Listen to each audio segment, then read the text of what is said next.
We were in the process of trying to buy this building, a 100-year-old building, abandoned for 10 years. It was a school building, and then we found a deed restriction, and it just said that the building could never be used to be a public school again. The Mackinac Center was, to me, sort of like the last stop in a long line of asking for help, being turned away, and I sort of assumed that the same would happen with them, but it didn't. So as we were going through this journey, and I was consistently saying, well, Mackinac's helping us with this, and we have a meeting with Mackinac, and Mackinac's helping us talk to the right people, people would sort of say like, well, what Mackinac what? Like island? Like what is Mackinac? What's Mackinac? And I would sort of say like, well, it's just kind of like a bunch of genius badasses that are in the same office that like do things and like help a bunch of people and just like are heroes. I'm Joe Lehman, and I'm president of the Mackinac Center. We exist to make Michigan the freest and most prosperous state. In the very early days, it was a very fair and open question as to whether the Mackinac Center would ever amount to much. And our first full-time president, Larry Reed, put together what came to be known as the Little Red Book. And the Little Red Book had 20 main ideas. The Engler administration implemented either in full or in part 16 of those 20 ideas. And so we did get an early answer to the question, okay, is it possible for the Mackinac Center to amount to much? The answer was yes, and we were off and running. Most people would prefer to be Switzerland. It's a nice place to visit, I've been there, it's gorgeous.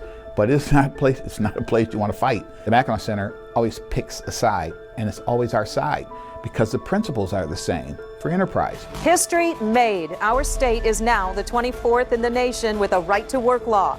Calling for right to work in the early 1990s was really almost laughable, yet that's what we did.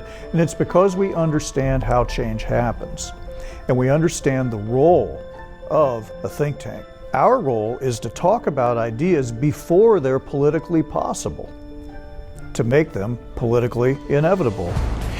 Tonight, Governor Whitmer taking her own action. The GOP legislature refusing to extend her emergency declaration, so she did it without them. We were told as providers, there's certain things you can't do. You couldn't take care of patients in these circumstances. The patients were told you can't get this care. But thankfully, the Mackinac Legal Foundation came through and helped support us as we said, look, we're going to stand up for patients. We're going to stand up for common sense. It was one thing for a governor and elected representatives and senators from all over the state agreeing, working out compromises. It was quite another thing for one governor to arrogate to herself all of the decision-making power for 10 million people in the state. That was why we had to sue. It was, how much power can any one governor have? And so we asked the court that question. Other big story tonight, the Michigan Supreme Court dealing a big blow to Governor Gretchen Whitmer, ruling she exceeded her powers issuing executive orders during the pandemic. We like to say that policy changes lives. The decisions that are made in your state capital and at the local level of government often have very significant influence on how you live and work. The state had put all home daycares into a union. They were going to take 2.9% of our income without a vote and without asking. In seeking that help, I found the Mackinac Center. Never for one moment did they let us down. Knowing that we were going to put an end to the unconscionable due skim was one of the most satisfying things I've ever been involved with in my life.